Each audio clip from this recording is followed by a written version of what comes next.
ہمارے ہاں چونکہ ہوا اتنی آلودہ ہوتی ہے کہ ہم آنکھ کو اچھے طور پر اس کی حفاظت نہیں کر سکتے. آپ کے خیال میں حفاظت کے لیے ہمیں کیا کچھ کرنا ہے؟ حفاظت کے لیے یہ ہے کہ آپ پراپرلی گلاسز کا استعمال کریں. جب بھی باہر نکلیں گلاسز پہن کے جائیں، اور جب گھر واپس آئیں تو آنکھوں میں پانی ڈالیں، اس کی صفائی کریں. اور کچھ ڈراپس ہوتے ہیں، اگر آپ کو اس میں آنکھوں میں کنٹینیوسلی مسلسل اریٹیشن رہتی ہے، خارش رہتی ہے، تو پھر آنکھوں والے ڈاکٹر سے ملیں، اپنے الرجی کا علاج کروائیں.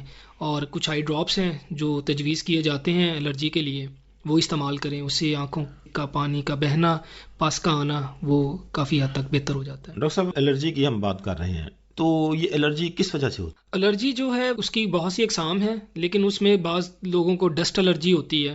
کامنلی تو ہمارے یہاں پہ ڈسٹ الرجی ہے، اور بعض دفعہ یہ کٹائی کا موسم ہوتا ہے، اس میں کافی گرد و غبار فضا میں ہوتی ہے، تو الرجی پیشنٹ جو ہوتا ہے وہ زیادہ سینسٹیو ہوتا ہے، وہ اس کو جلدی کیچ کرتا ہے، تو اس کی وجہ سے اس کو یہ مسئلہ لاحق ہوتا ہے.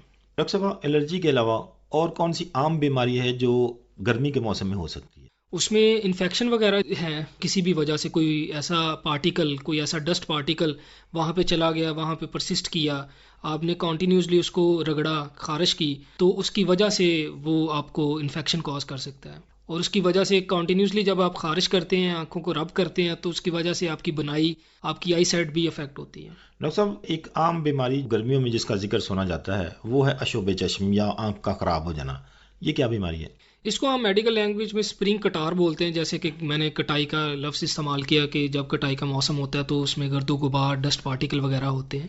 تو آشوب چشم جو ہے وہ آنکھوں کی الرجی ہی ہے، جس میں میں نے آپ کو اس کی وجوہات اور اس کے سمٹمز بتائے، جیسے آنکھوں میں پانی نکلنا، خارش ہونا، اور یہ ساری اس کی علامات ہیں. اور جب یہ ایسا ہو تو آپ پھر اینٹی الرجک آئی ڈراپس وغیرہ جو ہیں وہ تجویز کیے جاتے ہیں، اور اپنے مولد سے رابطہ کریں تاکہ اس کو پراپرلی ٹریٹ کیا جا سکے. ڈاکٹر صاحب، آنکھ کی بیماری جو ہے وہ لاحق ہوتی ہے، اور اس میں ایک سفید موتیے یا کالے موتیے کا بڑا ذکر ہوتا ہے. یہ موتیا کیا چیز ہے؟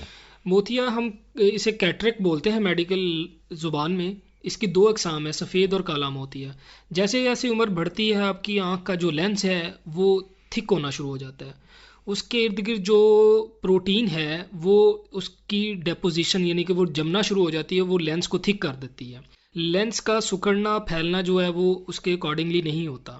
جو سفید موتیا ہے وہ اسی کی وجہ سے ہوتا ہے کہ جو وہ پروٹین ہے وہ ڈپازٹ زیادہ ہوتی ہے، لینس کا پراپر جو ہے وہ پھیلتا نہیں ہے، سکڑتا نہیں ہے، اس کی وجہ سے وہ بنائی پہ افیکٹ کرتا ہے. اور بعض دفعہ وہ سفید موتیا پورے آپ کے لینس کو کور کر لیتا ہے، جس میں وہ کمپلیٹ بلائنڈنس اس آنکھ کی ہو جاتی ہے کہ اس آنکھ سے پراپرلی نظر ہی نہیں آتا، یا نظر آنا ہی مکمل بند ہو جاتا ہے. اور یہ تو بہت خطرناک حد ہے کہ نظر آنا ہی بند ہو جائے. کیا کرنا چاہیے اس کے علاج؟ اس کے لیے پھر یہ ہے کہ آپریشن ہے اس کا حل، کہ وہ ہم سفید موتیا کو نکال دیتے ہیں اور اس کے لینس کو جو ہے وہ اس کی جگہ لینس ڈال دیتے ہیں تاکہ اس کی وہ بنائی بحال ہو سکے. اور دوسری طرف کالے موتیا کا ذکر ہوا تھا کہ کالا موتیا تو بہت ہی خطرناک ہے.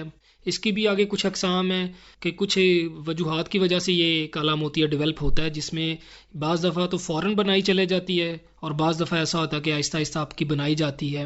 اور یہ ایک آنکھ اگر کالے موتیا کے ساتھ افیکٹ ہوئی ہے تو دوسری بھی ڈیفینیٹلی ہوتی ہے اگر اس کا علاج نہ کیا جائے، کیونکہ آنکھ کا ایک پریشر ہوتا ہے. اگر وہ پریشر اس لمٹ سے زیادہ بڑھ جائے جس کا اللہ تعالیٰ نے ایک لمٹ رکھی ہے، اسے اگر کراس کرے تو پھر وہ آنکھ کو افیکٹ کرتا ہے.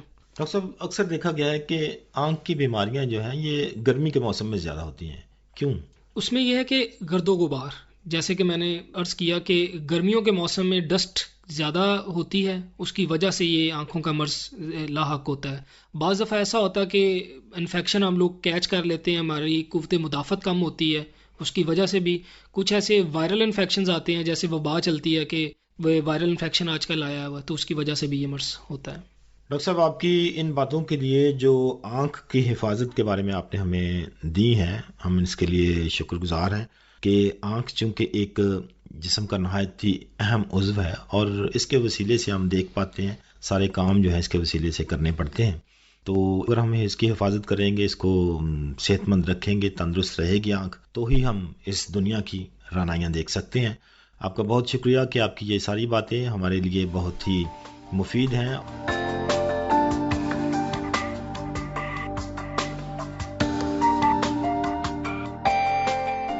جی عظمت، صحت کی باتوں میں آنکھ کے امراض پر بات ہو رہی تھی، اور جولائی کا مہینہ ہے اور جولائی کے مہینے میں پسینہ بہت زیادہ آتا ہے اور اکثر اوقات یہ ہوتا ہے کہ پسینہ جو ہے وہ آنکھ میں چلا جاتا ہے اور پھر اس کی وجہ سے بڑی خارش ہوتی ہے اور ریڈش ہو جاتی ہے. تو اس لیے ضرور ہمیں ایک رومال بھی رکھنا چاہیے اور گاہے بگاہے ہمیں آنکھوں پر ٹھنڈے پانی کے چھینٹے بھی مارنے چاہیے. تو امید کرتے ہیں کہ آنکھوں کے امراض کے متعلق جو آج گفتگو کی گئی وہ آپ کے لیے بہت مفید ثابت ہوئی ہوگی. خود پر بھی اس کا اطلاق ضرور کیجیے گا اور دوسروں کو بھی اس مفید معلومات سے ضرور آگاہ کیجیے گا. اگلا جو سیگمنٹ ہے وہ بھی ہمیں بہت موٹیویٹ کرتا ہے, ہمیں بہت کچھ سکھاتا ہے. یعنی کہ آپ بیتی میں ہم عظمیٰ جی ہم ہر دفعہ کوئی نہ کوئی ایسی بات سیکھ لیتے ہیں اور یقیناً سامعین کے بہت سے خطوط میں اس بات کا تذکرہ بھی کیا گیا کہ انہوں نے آپ بیتی کو سن کر بڑا اچھا سبق سیکھا اور اپنی زندگی پر اس کا اطلاق بھی کیا.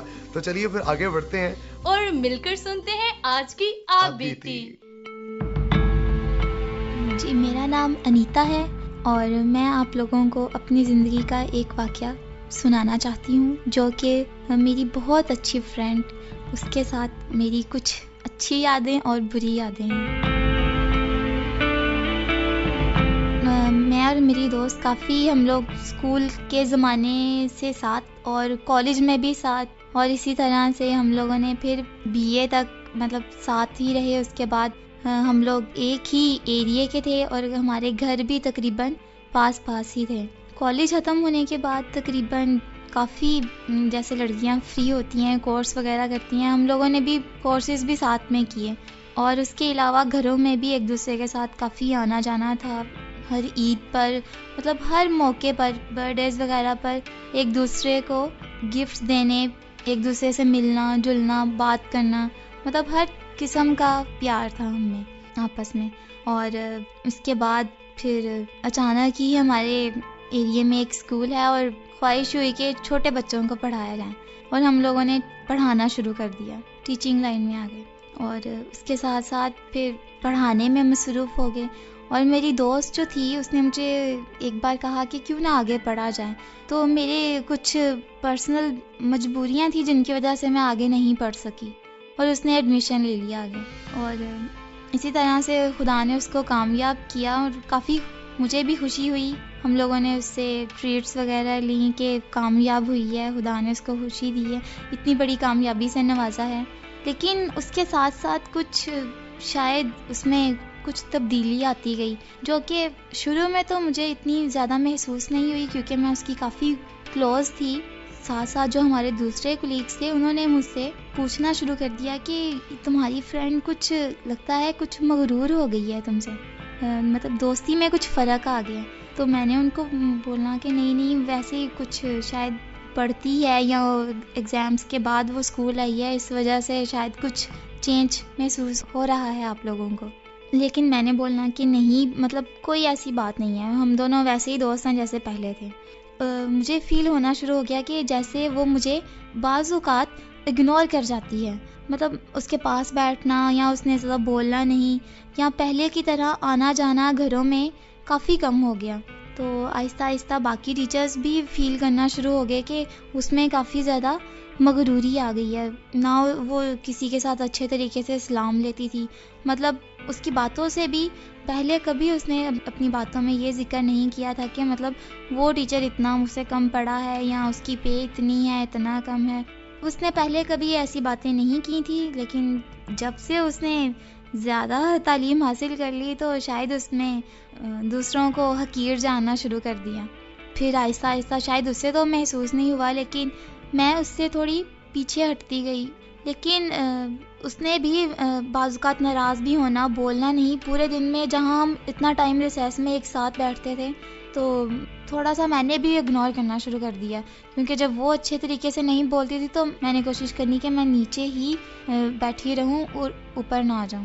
اور مجھے یہ امید ہوتی تھی کہ شاید آج میں اوپر نہیں گئی تو شاید وہی نیچے آ جائے گی مجھے بلانے کے لیے, مجھ سے پوچھنے کے لیے کہ کیا بات ہے, اوپر کیوں نہیں آئی, ملی نہیں پورے دن میں. تو پھر آہستہ آہستہ میں بھی اس سے پیچھے ہٹتی گئی. تو بعض اوقات ناراض ہو جانا لیکن اس نے کوئی رسپانس نہیں دینا یا دوستی کا ہاتھ نہیں بڑھانا. یہاں تک کہ اس کی منگنی ہو گئی اور اس نے مجھے یہ بھی بتانا گوارا نہیں کیا. ایک ہی ہم لوگ ایریے میں رہتے تھے اور پتہ تو چل گیا کہ منگنی ہو گئی ہے. میں نے بھی اس سے مطلب کوئی بات نہیں کی کہ جب اس نے مجھے بتانا پسند نہیں کیا تو پھر پوچھنے کا تو کوئی سوال ہی پیدا نہیں ہوتا.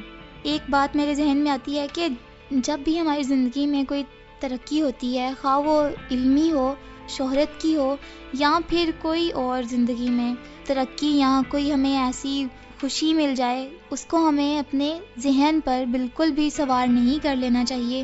اور کبھی بھی دوسروں کو آپ اتنا حقیر مت جانیں کہ آپ ان کو اپنی دوستی کے یا اپنی محبت کے قابل بھی نہ سمجھیں.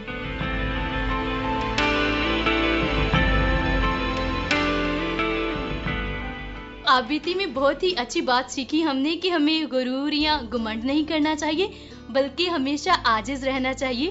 اور اگر ہم ایسا کریں گے تو نہ صرف ہم انسانوں کی نظر میں مقبولیت حاصل کریں گے بلکہ ہم خدا کے بھی پسندیدہ بن جائیں گے. اور ایسے ہی انسانوں کی آج ہم سب کو اور اس معاشرے کو، اس دنیا کو ضرورت ہے جو عاجزی کے ساتھ، حلیمی کے ساتھ دوسرے انسانوں کے ساتھ اچھا برتاؤ کریں.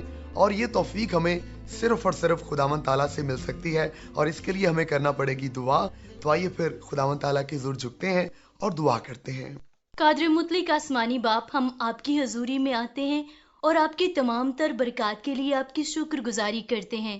خداوند، ہم آپ کی حضوری میں التجا کرتے ہیں کہ ہر روز ہماری باطنی شخصیت کو نیا کر دیجیے تاکہ ہم آپ کی مرضی کے مطابق اپنی زندگی گزار سکیں.